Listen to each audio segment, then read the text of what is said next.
G'day everyone, how are you all doing? Welcome back once again to another Saw video, and today we're doing something a little special. I've already done my Saw 19 years later and my Saw 2 18 years later video, but I did say I'd be bringing on a few special guests for subsequent movies. Today is one of those days. I am joined by my good friend and fellow content creator Lucy, who will be talking Saw 3 with us. How are you doing today, Lucy? Hello, I am very good, thank you. How are you today? Chipper. Quite chipper, thank you very much, cheerio chap. Cheerio. But today we're going to be talking Saw 3 because, you know, Lucy I know is a big fan of Saw 3 and I contacted you, what, a week and a half ago, 2 weeks ago to do this video with me? Yeah, I think so. We had a little bit of a miscommunication as to what we were doing as well. I thought we were doing a review, you thought we were doing a reaction, hence when I popped in on your live stream on Twitch the other day and I mentioned that I just finished watching Saw 3, you were so confused. I was like, without me? So, Saw 3, yeah? Good movie, that one. But I contacted Lucy about a week and a half to 2 weeks ago about Saw 3 because I know that, Lucy, this is your favourite Saw movie, isn't it? Mm-hmm. Of all time, which I think is a very unpopular opinion. Believe it or not, it's not. Really? I always thought Saw 3 was considered to be one of the worst ones. No, I've gotten flack in the comments section over the last couple of years for saying Saw 3 is one of my least favourite. Good. I want those people to keep it up. Okay, then. You know what? I'm not going to say that my opinion has slightly changed since the last time we talked Saw 3, because it has. But now I'm just going to say no to annoy Lucy. Just hang up the call then, you can just review on your own. Joke's on you, it's not a call, it's a chat room. It's not that simple, I'm holding you hostage. Hello, Lucy. I want to play a game.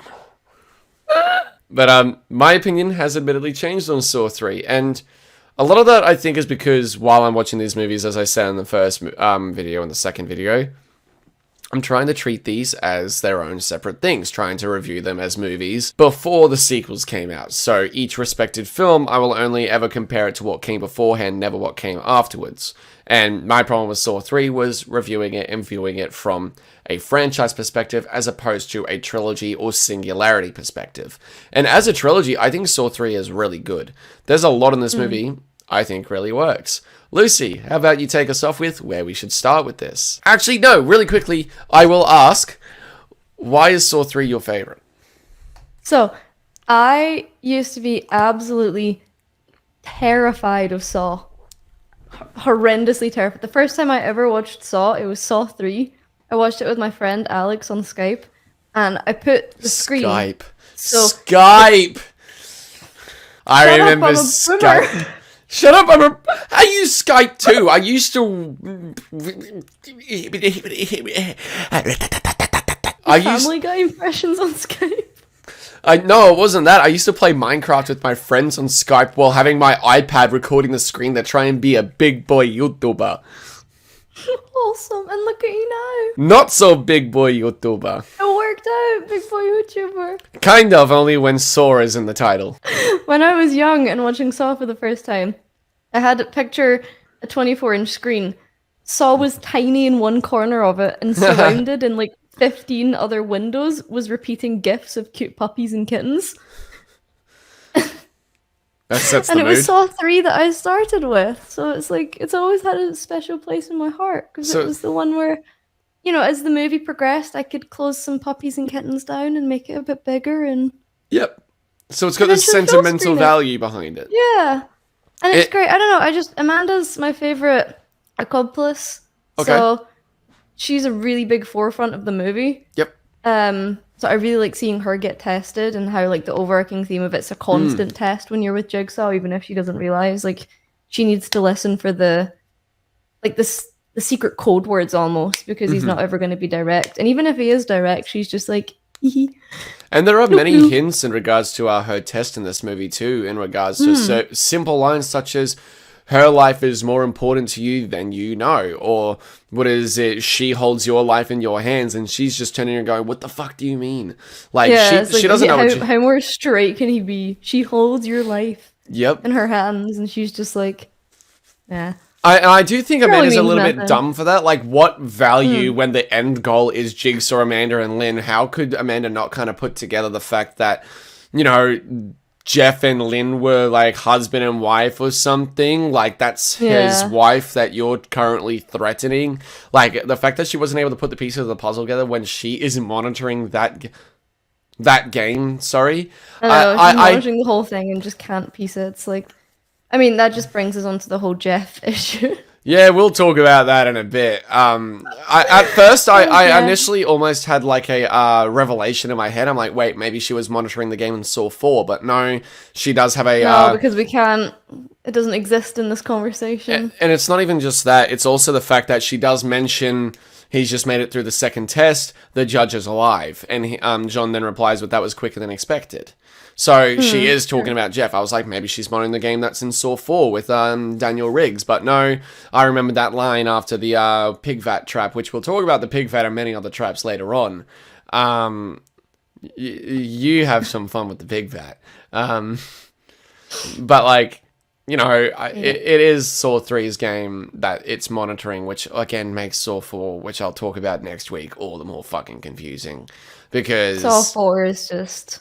a wacky film. It's simultaneously too fast and too slow at the same time. It's the kind of movie, if you zone out to reply to a text, look back at the screen, you're just like, wait, where are we? What's happened? Who's two or three of my favorite traps in the entire series, though.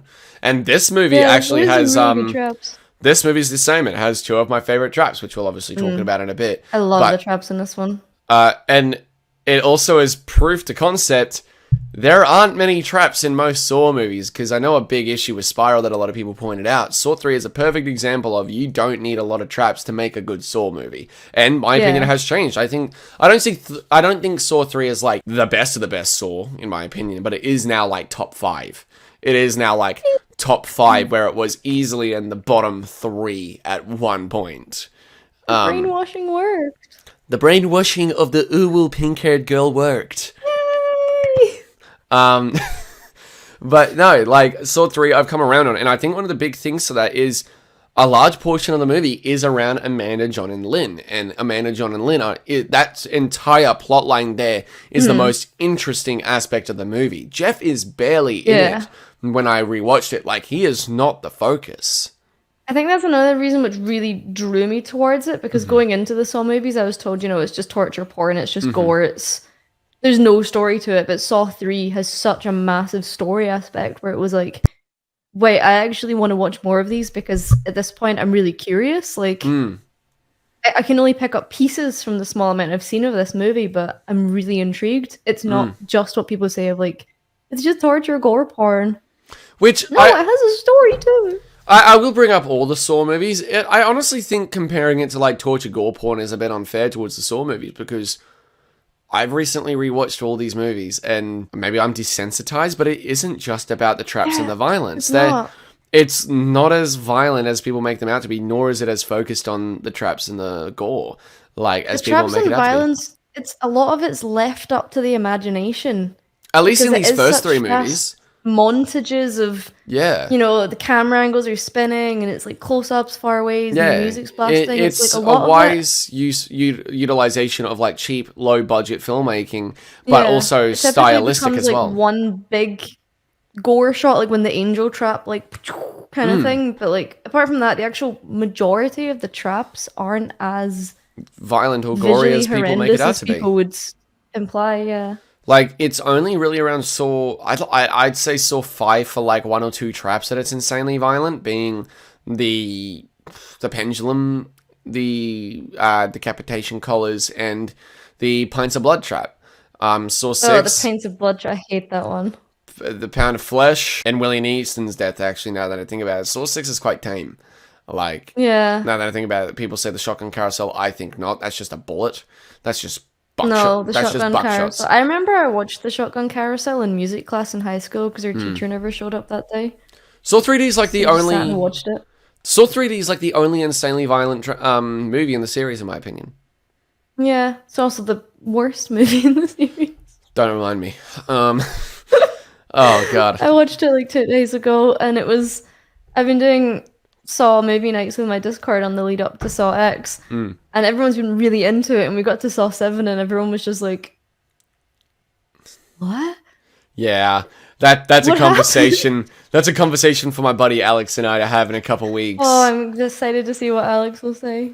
Oh man. I'm But horrendous with staying on topic. I'm sorry. I'm the exact Patrick's same, but this makes for a audience. fun conversation though. Like Yeah. Saw 3 though, it's good to talk about these later movies to a certain degree because Saw 3, Saw 2 and Saw 1 were the ones that were so streamlined in regards to story and was so focused on a story aspect in my opinion. Like Saw 1 was focused on the people in the bathroom and the police investigation regarding Detective Tapp, Detective Singh and everything that went on behind the scenes 5 months prior and even now, post Detective Singh's death, and while they're in the bathroom with Zep Hindle and Allison and Diana and everything. Saw 2 had 2 games happening simultaneously, but hours apart essentially, or days apart, I should say. One of them was showing a replay, which was the nerve gas house, but the main trap plot in the movie, I personally feel, isn't even a trap plot. It's a game for Detective Matthews. It's psychological. Yeah, all he has to do is just sit there. Yeah. Do nothing.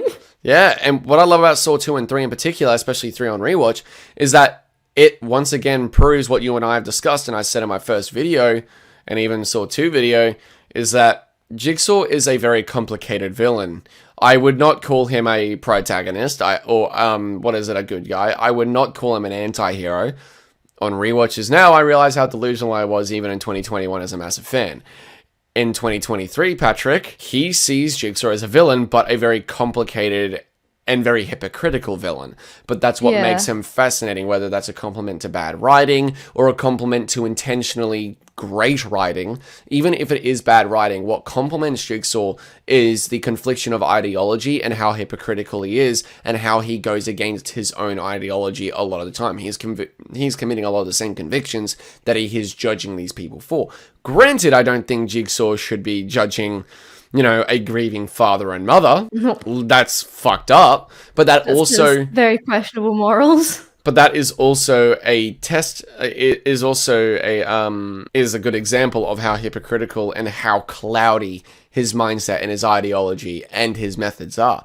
Because in the first movie, per se, it was a drug addict, someone who burned people with their lies and everything by saying he was sick. He was lying to get out of work and all that sort of shit. He was lying. You had a guy who was self-harming and didn't appreciate life. You had a guy who was cheating on his wife and someone who was living in the shadows, not doing anything with his life at all. Saw 2, you had a drug dealer, you had a murderer, you had a guy for tax fraud, I believe it was, with Gus. I don't know Gus's fucking backstory. I don't give a shit about it. Yeah, he was in it for so little. I didn't even know his name, I don't think. He was shot on the head by the gun with the first room, and then he had like one brief appearance in a flashback in like Saw 4 or 6 or something. Minor character. He's such a minor character. No one gave a shit about him. And then you got R.B. Tate, which was interesting. He was, according to the director's commentary, an arsonist. Right. Which I is... wondered what he was, apart from the guy that kidnapped them. Yeah, well, he technically is an accomplice of Jigsaw because he helped kidnap them. And there's a little bit of more context. I know they're technically canon, but I like to think that they're not. Saw the video game, R.B. Tate wanted to be tested. So take for that what you will. In the game? Yeah, he was the one in the furnace trap and saw the video game. And he gets... I've not played them. And he gets pissed off with Detective Tapp for being the one in control of the game, not him. Because he wanted it to be his test. Like, whether you consider Saw the video game canon or not, Konami likes to think it's canon. I think they consider it canon. Even though Detective Tapp apparently survived the bullet shot to his heart in, Saw 1, which is odd. That was questionable. That was a questionable decision, Konami. But, like he's in the first game. He plays the victim inside the furnace trap. But in Saw 2, similar thing. What I love a lot in Saw 3, though, is the representation in regards to just tormentation, in regards to the grieving. Even though I question Jigsaw's morals, that's what makes it so fascinating, so interesting, is the fact that his morals and his ideology are so questionable and so cloudy, so hypocritical, per se. It's the fact that he can't keep to one story or keep to his own morals to test certain people, and he thinks he's this grandeur god, the rehabilitator, if you will, of so many people. Amanda is a tried and true example of how his methodology can fail, especially in the long term. Yeah, it did work to begin with, though. It did to begin with, but even in Saw 2, you can see glimpses of her not exactly being along for the ride. Yeah. Saw 3 goes into that quite a bit. She was rigging traps as early as Saw 1. Was she? The key, carelessly throwing it onto Oh, Adam. yeah. Oh, yeah. So that was... Yeah, he had no chance. No chance whatsoever. That was because of her. But granted, seeing the behind the scenes and how they set that game up was really cool. And that's something that Saw 3 does so well. But I do need to ask, with those flashbacks and everything, do you think Adam is still alive? I am a firm Adam is alive theory believer. I don't think he is, but I want to believe he is. I believe the theory is what is true, even though I don't think it actually is, just because I really want him to be alive. I think he'd be the little camera accomplice. He'd take all the pictures for Jigsaw. Which, that's interesting. That's interesting, because there are 2 theories I have with Saw X, because Adam is returning. Adam's returning in Saw X. We've seen that in regards to behind the scenes. He's played by a different actor this time around, of course, because they couldn't get Lee Winnell back for reasons I obviously don't know. But different actor, and whether it's him being tested again in the bathroom, that might very well be who we're seeing in the bathroom trap again. Or it could very well be that he's a dead body in the bathroom. He's just playing a dead body. Yeah. Because Saw 2... I hope not. Because Saw 2's set many months after Saw 1. Whereas Saw But X is set, also- I believe, like a couple weeks. True, but also when they've had Adam's dead body in the background before, and they never used him as the actor, did they? So if it's just for background shots, But he was a heavily decomposed body at the time. This one's only a couple true, weeks. he would be fresh. He would still be fresh, and if they're doing like more flashbacks, I hope the fuck Saw X doesn't go back to the flashback shit, because Saw 3 is the one that started introducing the flashbacks, and this is when this franchise became a soap opera. And that's my biggest issue with Saw 3, I think, now. It's not even Jeff. Like, he is one of the biggest issues, which we still will touch on in a bit. But when it comes to Saw 3, I personally feel that introducing the flashbacks makes this a soap opera, because it makes the timeline and the story and the continuity of the narrative starting to get a bit muddled. Granted, It does get a bit confused. in certain instances, it's necessary, like the whole Detective Matthews thing. That cold open is phenomenal with Detective Matthews breaking his foot. Like, Yes. that to this day That makes is me brilliant. cringe. That makes me cringe. Just the sound of the breaking bones, the feeling, Just him imagining then the just toilet yanking thing, it. Him yanking his foot Oh, to then yeah, just- slip it out. I'm like, It's horrible. I don't think your foot's meant to be pointing that way, good sir. But, you know, it's clever. It's very clever. And it is exactly what John was saying in Saw 2 in regards to, my jigsaw pieces are to represent the missing piece of the human puzzle, the survival instinct. And that's exactly what it is. And the cold open of Saw 3 alone is a true That's a testament to survival that. instinct. And it's a brilliant case of using the resources you have to survive. Saw 1 did the same thing with Gordon cutting off his own foot. Granted, he had a I'd have probably slight... just lay there and died. Sorry? I'd have just lay there and died. Yeah, because Amanda left him for dead. It wasn't what Jigsaw wanted, which I I'd won't have talk... accepted it. I that's won't one thing talk where about I it. think- It's Saw 4 that introduces the whole behind the scenes look once True. again of Detective Matthews and where he's been the last 6 months. Suck my dick, Saw. Like, seriously, trying to put the your first timeline together time I sucks. watched Saw 4, it took me like half the movie to realize that was Eric Matthews, because he looked so different and I wasn't paying attention. Donnie Wahlberg a week after working at Wahlburger. When it comes to Saw 3, though, the flashback stuff is really confusing. And, like, granted, some scenes are cool, like Amanda going back to kill Adam. I believe Adam died in that situation. I strongly believe it. I strongly don't believe it. Look, it's months later, same shirt, same pants. The continuity errors of Saw didn't start in regards to the wrong shackle and the bullet hole on the wrong side until Saw 3D. I'm a firm believer. Adam's dead. Adam's not dead. Adam's dead. No. It's a simple continuity error within filmmaking. It's a simple continuity error with your brain. But no, and then we've got, obviously, Jeff. Jeff. You want to start things off, Lucy, with Jeff? See, I never remembered Jeff being a problem. And then I was talking to Patrick last week and we were talking about Jeff and he was saying like, Jeff is so slow. And then on my rewatch, I was like, holy fuck, he actually is. Like, this man has no concern for speed. He is just meandering through these traps, like, no care in the world. He's not Speedy Gonzalez, he's slowly Gonzalez. It was crazy. I'd never picked up on it before. But I was just like, oh my god, go faster. And, like, I had a comment the other day that, like, you know, I'm not going to name the person, obviously, because that's just a bit unfair on them. I'm just going to basically read out a comment I got in regards to Jeff and me criticizing him being slow and everything. Here we go. I found the comment right here, and I basically replied with basically what would have made Jeff's traps better and why it's not good. Why I don't like his game, but I like the traps within it. So they basically said, Jeff's traps are all about emotional difficulty. No one understands. And I replied with, no, I understand it's about emotional difficulty. That's not the problem. He always in the end makes the decision to attempt to save said person. He even successfully saves the judge temporarily. But for the message and narrative to work in certain traps, he needs to not act at all for his growth and arc to develop and show at the end of the day he is willing to forgive. For that, his movement, speed, and actions feel pointless and empty whether his tests are emotional or not.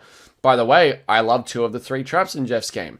I think they're 2 of the best in the entire series. The problem isn't the game or the tests or the traps. It's Jeff as a character and how they wrote him. It makes any scene with him come to a grinding halt, while any scene with Amanda, John, and Lynn are engrossing and insanely investive. The thing is that if I was the right Jeff as a character, right, and have his game, his speed isn't the problem, I feel. It's the way they go about doing every single trap as the exact same scenario, essentially. He whines, he bitches, he cries, he complains. Eventually, he moves on, forgives, and tries to save them in one way or another. I feel like if I was going to do a character like Jeff with such a narrative, such a story, and it's a story of him learning to forgive and move on with the past and not neglect his family any further, his daughter, his wife, and, you know, move on from grieving his son after 3 years, is... in the end, I feel like with the first trap, the freezer room, he should have done nothing. If he did absolutely nothing, he just stood there and let the woman die. But then he felt a sort of guilt, and he reflects on this as he's walking through. Have a flashback to him and his daughter Corbett. If someone had done that to his daughter or anyone else in, you know, their situation, them feeling so helpless. In the second trap, the pig vat, have it be that he attempts to save the judge but fails. That would be good, yeah. And then in the final trap with Timothy Young, if anyone in this trap sequence they should have saved, it's Timothy Young. He's the one that actually killed Jeff's son. So if anyone should have been saved for his story of truly forgiving, I personally believe the final trap to show the progression is him forgiving the man that killed his son. And forgiving the man by saving him and being successful. That would have made so much more sense. And that would have made the pacing so much better as well. Because yeah, it's such a repetitive formula right now. Yeah. Like you said, it's like the exact same thing every room, but just a different scenario, but still the same outcome. At the end of the day, because even the judge dies in the room. Yeah, with the he rack. dies in Timothy's trap. So in the end, that effort was in vain and really does nothing for his character and forgiving and moving on. And even then, the judge wasn't able to get through to him. He wasn't. Like, it was him being dumb and caught in the crossfire with a really bad continuity error with the gunshot being on the wrong side of the head. Because have you noticed that? Have you noticed it now? No, I didn't notice it. I'll need to relook. The judge, when he gets shot, he's facing the barrel on the right side of his head, but the wound is on the left side of his head. And I'm no. Really? That doesn't make sense. Like, it's him literally turning around and going, "Ugh," and it just shows the left side of his head with a bullet wound, and I'm like, That must mean the judge is also alive, because that means Adam's alive. Because the shot's on the wrong side. Oh, boy. The judge is going to be back in Saw X. But that's what I mean, though. Like, Jeff's trap, the problem isn't the traps, it's not the game, even though it's conflicting to Jigsaw's morals and methodology, but that makes Jigsaw a more fascinating, conflicting, and also terrifying villain. You don't know exactly who he will target. There's a whole thing with Saw 3D, which I thought would have made it a lot better, which someone pointed out in the comments section, which I'm like, that's brilliant. I'll talk about it more in depth in the Saw 3D video, but why the fuck was Bobby the one that was, you know, he's the game? Why wouldn't it have been Joyce? Why wasn't Joyce the one going through this maze and discovering the lies and the secrets about her husband through the people being tested? Why wasn't Bobby the one in the Brazen Bull? Yeah, because Joyce did not deserve anything. In That's the my end, most hated Saw trap is because she's innocent. exactly. Whereas I wouldn't hate the Brazen Bull so much, nor that that game as much, if in the end Joyce was the one being tested for her ignorance and her not knowing, being with someone, so therefore she has a choice to let these people that lied to her die or let them live and forgive. Similar to Let them all Jeff. die. Oh, I would too. They're very annoying fucking people. When it comes to Saw 3, though, it's a similar thing to how I feel with Saw 3D. Ugh, that's fucking weird to say. Saw 3 to Saw 3D. Because you can't really call it the final chapter anymore. No. But the problem isn't the game, it isn't the test, it's not the traps, it's how they go about it and how it is written, in my opinion. And that's a big part of what makes John, Amanda, and Lynn's sequences so interesting. Like, let's talk about those. You get so much development for Lynn and her grieving process after her son dies without knowing that she is Jeff's wife. Yeah. But She's like brilliant as a standalone character. yeah, and I wish she had another entry and didn't die in this. But the personality, the relationship with her and John is brilliant. Like, really fucking good. And it provides the jealousy. And I have a feeling John was wanting to get close to Lynn on purpose. Yeah. To piss off Amanda. And I love that. Like, I think that's very interesting, everything that they do in this sequence. It provides a very beautiful side to Jigsaw as well, not just through the helplessness of his condition, but even though he commits these vile acts, even though he is the Jigsaw Killer, he's still very human. He does care about Amanda. He does want Lynn to survive. He does want Amanda to be fair and give these people a chance. Yeah. And but at the same time, he has to keep testing Amanda because he knows that she's jealous and he knows that she's not going to be able to cope with him being as close and like reliant on another woman saving him right now when she wants to be his savior. Well, he was like a father figure to her. I almost, every time I rewatch Saw 3, it always feels like they have a sort of romance almost, which is odd. Yeah, it's a very strange family, a bit dynamic, close romance. It's a very weird dynamic between John and Amanda, but it also shows, even though she's going against his teachings, how much Amanda cares about John as well. She is very human. Which is why John uses those emotions against her for her test. And it's very clever. Yeah, her being human is what ultimately is her downfall. Exactly. Whereas John is able to separate the human side of himself to the Jigsaw side of himself. And I think that's interesting. He separates the side of his work from everything else in his personal life. We also get a look into his past in regards to Jill Tuck, when the brain surgery to release the pressure on his brain occurs, and it's like, oh, so this isn't just going to be a trilogy, huh? That's we should have known. We should have known right then and there that this was not going to be just a trilogy. I wonder what the theories would have been if it didn't get renewed for a fourth one. What I don't know. The fans would have come up with to do with these scenes. Maybe the theory would have been that R.B. Tate and John were fucking the entire time because R.B. Tate is actually seen in that flashback in the background walking in the park. Oh no. He makes a very brief cameo just in the background of the park, walking around in that flashback. Very briefly, little extra screen time. Yeah, and it is pronounced Arby. I said it in the Saw 2 video, but it's not Obi like everyone says, because literally Xavier says, "What the fuck's an Obi?" And he's just responding with, "It's Arby. It's Arby. That's my name. Arby." And he even says again when he's in the furnace, "Thank you, Arby." You know, I think Jeff is a big problem, though, with this movie. And it is down to the writing. I think Jeff is what weighs it down. A big lot of it is because of Jeff that weighs it down, in my opinion. He weighs it down quite considerably. Because, again, just simply rewriting his narrative and how they deal with him in certain trap sequences would have improved it. Yeah. Now, let's talk about the traps. Okay. What do you think of the traps that are unbeatable, first of all? I really like them, and I think it's a really good thing to have. Not in the world, but like in this one, because it shows, you know, just how John's teachings isn't quite getting to Amanda. She's still, she's wanting to do what he's saying, but take it further and make it permanent because she still is out for vengeance. So it's like showing that she's listening, but at the same time, she's also like not fully believing in his ideology yet and the way he methods and does things. Yep. So I think the unbeatable traps are a really good thing. I like when we find out for the first time and the detective lady's like, the door was welded shut. Yeah, He that's had a no very chance. good scene. So, Yeah. I mean, how did you guys get in? We cut the door down. Yeah, and, well, it was welded shut from the inside. Exactly. He couldn't have gotten out even if he So wanted to. I like it's setting it apart from the other Saw up until this point of it is beatable. Except Exactly. Adam in the first one, but it really sets it apart as like a different direction the movie's going. Give it, albeit temporarily, but you know. Yeah, Well, no, because every other subsequent apprentice, like Hoffman and whatever the guy from Spiral was, Logan and William. um, Logan and yeah, Jigsaw and William in Spiral. yeah, their traps are pretty unbeatable as well.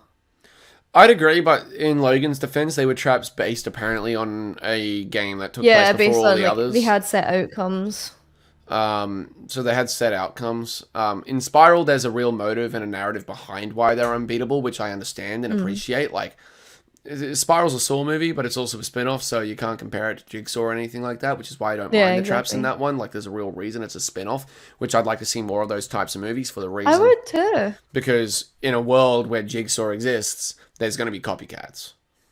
Yeah. But in Saw 3, I think Saw 3 is like the only movie in the series where the unbeatable traps really work for the main story, for like the main 7 movies, the core series. And that's mainly because it's very important to Amanda's arc, her story in Saw 3. It is an imperative thing, like the angel trap with Detective Carey, and then the hooks trap with, what is it, Troy. Troy. They work really well for, you know, the narrative for Amanda, in my opinion. And it's Yeah, I very think it does her important. brilliantly. It's very important to her, and when you hear Detective Carey initially say, you, just you, after she realizes she's fucked up. Yeah, I love that. Is my favorite scene, and I think the whole of Saw when she just like looks up and like it goes from behind and she puts her It's arms very up. It's beautiful. like cinematic beauty. Yeah, It's this odd, very uncomfortable beauty about it. yeah. I mean, It's if like you've got finding to... the beauty in the creepy, weird, ugly things. Maybe we're just fucked. I don't know. I think the beauty of the unbeatable traps as well is they present them in a way where one would initially think, oh, they're beatable. No.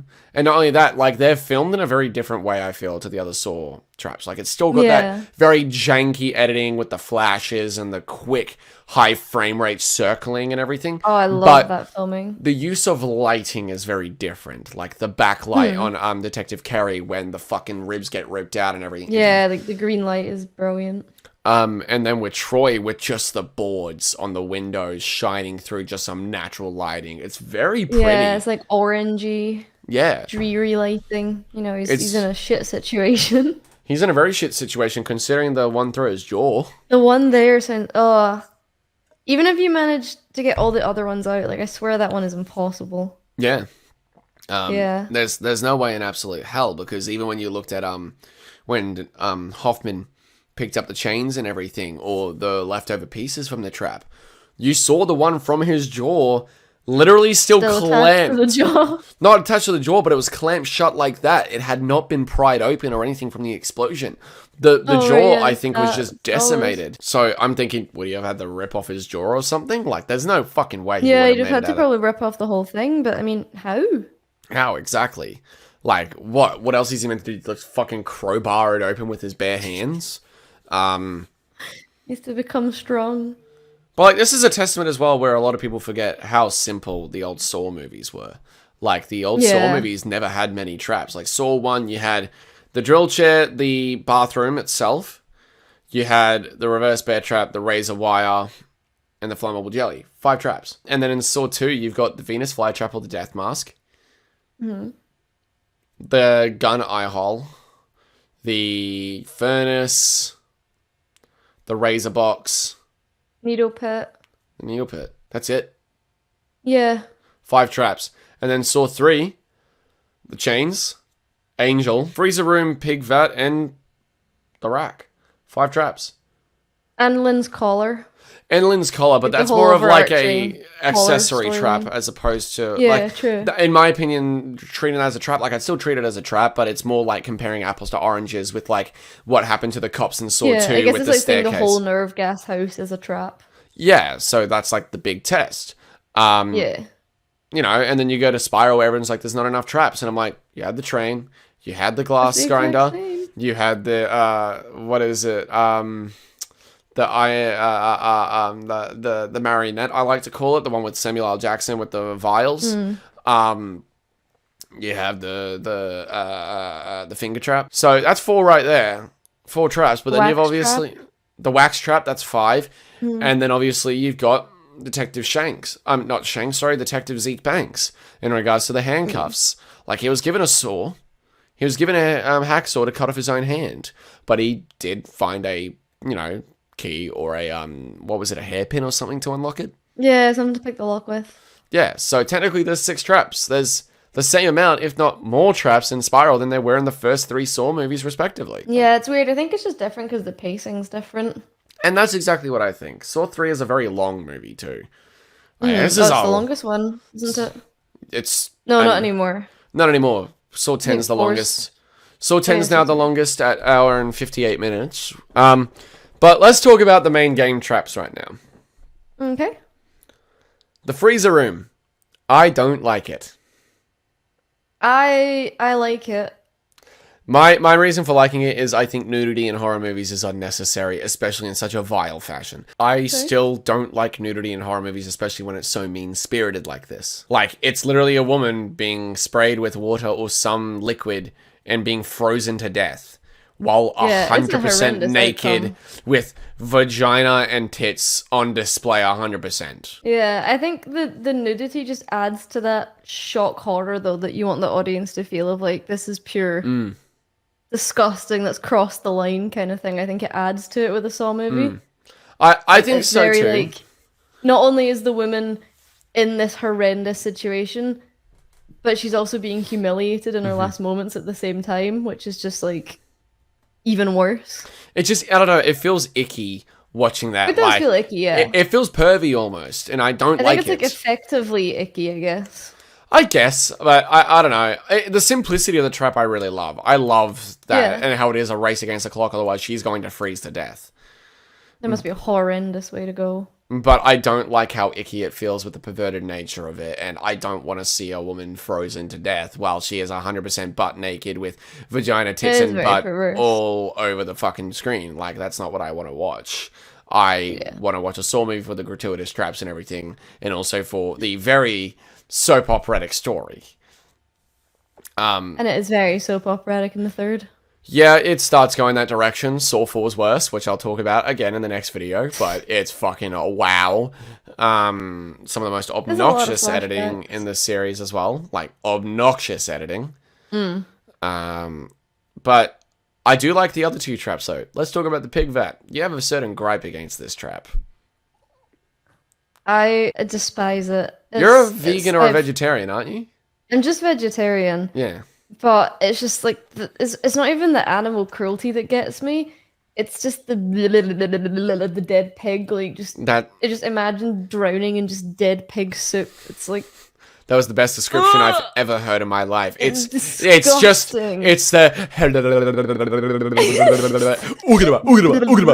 pigs. Yeah. But I love the pig vat because I think traps like that, where it's more psychological of, oh shit, this is gonna stink, this is disgusting, I have guts, doggy! Hello, puppy! You wanna hang? Hi! You used to be tiny. Yeah, you were a small boy. Only like 2 years ago, you were a small boy. Yeah, you turned 3 this week. Such a good boy. He's a big boy now. But like, I think it's the psychological nature of it, like the smell, the ickiness, the grottiness, how dirty the judge would be afterwards. Like, it's imagine just drinking and inhaling that, and it's gonna taste disgusting, but it's gonna have chunks and bones and smoothie, skin and hair and smoothie. Ugh. Apparently that wasn't a very pleasant scene to film either. I can't imagine it would have been. Like filming that for hours on hours a day. Like I wonder what they miserable. used instead of pig. It's like gelatin and stuff, probably. Let me actually Google that for you really quick. Saw 3 pig vat trap, how it was filmed. This will be interesting to actually see. The pig vat carcasses were made out of foam, rubber, and latex. However, the pig props were filled with real live disinfected maggots. Tobin Bell said that out of all of the traps in the series, the pig vat was his favorite during the brain surgery scene. Prop master James R. Ugh. Excuse me, Tobin Bell? Disgusting. What? During the brain Sometimes surgery I think, scene, yeah, I'd Lauren have what told, it takes to be Bahar- an actor in a horror movie, but I'm not getting in a vat with maggots. Oh, that's a cool bit of trivia.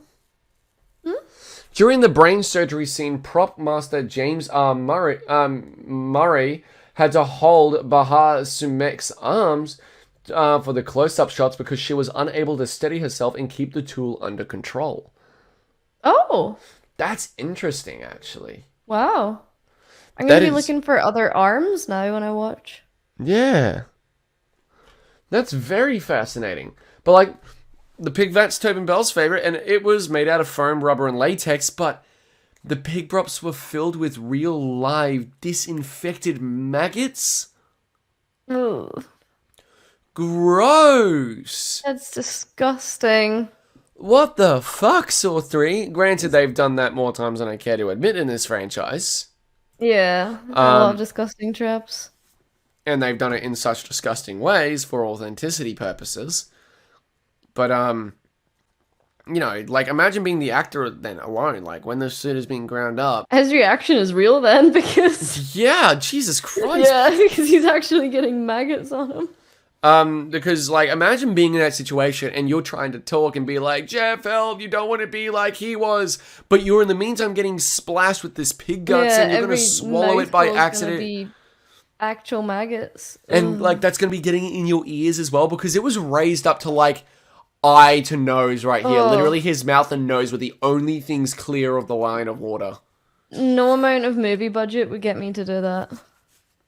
I'd do it for the experience and to tell my grandkids one day. I never got to meet Tobin or Shawnee. Tobin's 81 years old. I need to meet the I guy know. soon. Yeah, time is ticking, man. Tobin's birthday is the day before my dog's birthday. So the other day was your dog's birthday? Tobin's the 7th. Tobin's the 7th, yeah. My favorite the 8th. serial killer. With the pig vet, though, I just think the whole psychological aspect behind it is very fascinating, and also what makes it such a good trap as well. It doesn't feel the need to be gory, and I do like how it is about letting go of the past, finally letting go of these possessions that you've held onto for so long to save a man. Burn them. Yeah, and then obviously the rack. Oh, the rack. The rack is one of the best traps in the entire series. 100%. Like, it's terrifying to witness. I saw Imagine being in that. I'll look it up while I talk now just to confirm that I'm not talking bullshit. But I think the rack was actually filmed with like prosthetic arms and legs, and the actor's like kneeling. So that's why the brace is in a Yeah, I certain think area. I've heard that as well. The rack behind the scenes, I'll look up. There's Because no way they were twisting his real arms. no, but I think for his arms they twisted it to a certain point, and then they no, that's Saw 3D behind the scenes extended. Maybe it was in like a behind the scenes thing that I watched on the Blu-ray at some point. Yeah, it might be. It must have been something like that, but I believe like it's just makeup and prosthetics on his arm, and they twist it to like a certain point, and then they put makeup on and sort of reset it like this and continue Yeah, twisting that it. would make sense. But with the legs, it was actually like a latex prosthetic mold, and the actor is like kneeling, and that's what's acting as his legs. And I'm like, that's such a clever way to get around it to keep the scene as practical as possible. Yeah, that is really smart. I don't know what they did with his head. I don't know. I'm not gonna. Hopefully didn't twist it in real life. I hope not. I hope the actor's okay and living a happy life. Yeah, I hope so. I mean, he replayed as a double in Saw 6, I believe it was, when his body got dumped in the wheelbarrow and everything, and John's like, that's a human body. Didn't know that. Well, it's in a flashback. Oh, right, yeah. It's in one of the flashbacks. But, that's a human being. I thought you meant as like an unnamed double, like he was just like it wasn't No, intended to be him. it was Timothy's body that he Yeah. was dumping to set him up in Right, the I know rack. what you mean then. But like the rack is such a terrifying trap, and I just personally believe this is the one where Jeff should have saved him. Because it would have been Yeah. true to his character and properly giving him development. It feels like And the giving him game... the real forgiveness for saving his killer. Exactly, especially with the story that Saw 3 is trying to tell. We do see at the end that regardless, even if Jeff did have forgiveness for Timothy and save him, he still doesn't have forgiveness overall because he does kill Jigsaw ultimately. Well, Jigsaw, like he kills John. So Yeah. even at that point, he hadn't actually got forgiveness. Yeah, because John wasn't involved in like what happened with his son, but he was involved with all the pain being inflicted on him right now and what he's been put through. And then it's been revealed that he's got Corbett. And the only way he'll be able to see his daughter again is by playing another game. And then he has a really simple game. It's just do nothing. Seriously, do nothing. Once again. Put the gun down, man. Walk away. Yeah, but so I've come around on Saw 3, and a lot of the issues are coming from, like, writing issues, I feel, personally, for pacing and character arc and development for the story that they want to tell. But I think, in regards to overall concept, story, and looking at it from a different light as its own film, with what came beforehand, not necessarily as a franchise and what came after, Saw 3 is a much stronger movie for that. Yeah. I think it works really well as its own trilogy, as the closing chapter to a trilogy. And if I view it as that, it's a lot more enjoyable. Although it does still have a plethora of pacing issues. Yeah, when I think of watching Saw, I just think of watching 1, 2, and 3. That's like my rewatch cutoff point. And then sometimes I'll extend it to the rest of them. Like I watched Saw all of 6. them the past week. Saw 6 is great. Saw 6 is good. Sometimes I'll extend, but for the most part, normally if I'm just looking to like shove on a movie and chill, I'll finish at 3. That's like my personal closure point. But yeah, that was our sort of 17 years later review of Saw 3. It's a lot of us babbling, but like Saw 3 is a movie that over the years, is one that I didn't necessarily love. I'd rewatch it, don't get me wrong, I would watch it, but it was one of my least rewatchable ones, and one that I wouldn't chuck on above any of the other films. Aside from Jigsaw and Saw 3D. They are the lowest, yeah. Jigsaw and Saw 3D are easily still my 2 least favorite, and I'll talk about that more in the coming weeks. But I'm excited to see the videos. I've come around on movies like Saw 5. I'm not gonna lie. I actually don't. I like Saw 5. Saw 5's okay. It's not great, but if you know what you're getting into while you sit down to watch it, you're sort of able to enjoy it a little bit more. Because the Test of the Fatal 5 kind of fucking sucks. But the traps are good. I like the traps. Yeah, I mean the Fatal 5 is good.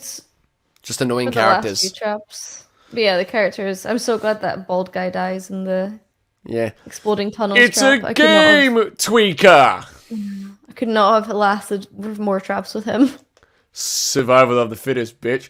Survival of the fittest, my ass! But Saw 3, I enjoy it a lot more nowadays. Especially on this rewatch. I've actually watched it twice because I watched the unrated edition and the, theatrical version leading up to this. Next up, guys, is Saw 4. One of the weirdest entries in the Saw series, in my opinion. Like, one of the strangest endings, bar none. I have some words about it. I have some things to say. I'm excited to hear them. But yeah, Lucy, thank you so much for joining me for this discussion on Saw 3, 17 years later. It's interesting to go back and watch these movies all these years later and look at them from a different light, I should say. Yeah. Where can people find you, by the way? You can find me on Twitch at twitch.tv/Lissy, and all my other socials are Lissy Crossing with 2 I's. And that's on X now, not Twitter. Oh, yeah, my X profile. Your X profile. What did your ex ever do to you? Murder. Oh, okay. Fuck. That reminds me of a joke in the Strays movie I saw tonight at the screening. I don't know if I'm really allowed to talk about it, considering the movie's not out yet and I'm under embargo until Thursday. Don't know when this will be up, so I won't say anything right now. But there's a certain joke about serial killer in that movie where I just sat there and I'm like, what? But thank you so much for joining me, Lucy. Seriously, really appreciate it. We finally got to do something on the channel. It's only been 2 years in the making as well. which is really nice. We've been trying to We do some... filmed a video previously, but it was an absolute catastrophe because I'm in Scotland, he's in Australia. The versions of Resident Evil online are different in our countries, so we started Yeah. filming a reaction only to realize we're about 5 minutes out from each other. And then endless copyright problems, so... Not to mention the endless copyright problems. So, just getting started to record the video was bad enough, let alone the plethora of copyright problems with Sony, where in the end I was just like, I can't fucking upload anything. We give up. I give up. Fuck this. It was fun to watch it Yeah. together, but fuck this. Because we're big Resident Evil fans as well, so... Here's hoping for that Code Veronica remake. Thank you so much for watching our video, ramble, talk, whatever you want to call it. 17 years later for Saw 3. I really appreciate all your love and support. Hopefully you all enjoyed. I hope to have Lucy on the channel at some point in the near future again. It was a lot of fun talking and recording this video together.